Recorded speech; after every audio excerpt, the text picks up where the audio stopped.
আপোনালোককতো কৈছিলোঁৱেই মই ঘৰলৈ পৰীক্ষা দিবলৈ বুলি আহিছোঁ। পৰীক্ষা দি আহিলোঁগৈ দেই। ইফালে পিছবেলা সময়ত ঘৰত আহি ভাইটি ভণ্টি আৰু মই পথাৰৰ ফালে বোলো ওলাই যাওঁচোন অলপমান। ইফালে আকৌ আমাৰ পেহীহঁতৰ ঘৰ আইতা।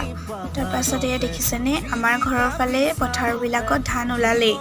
ধানটো দাবই হ'ল। কাতি বিহু যোৱাৰ পাছতেই আমাৰ মাহঁতে ধান দাবলৈ যায়।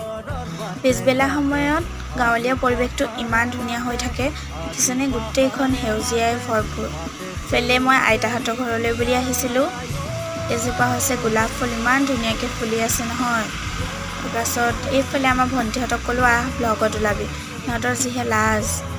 আমাৰ অকণমানিকেইটাই এইফালে শেৱালি ফুল বুটলাত লাগিছে।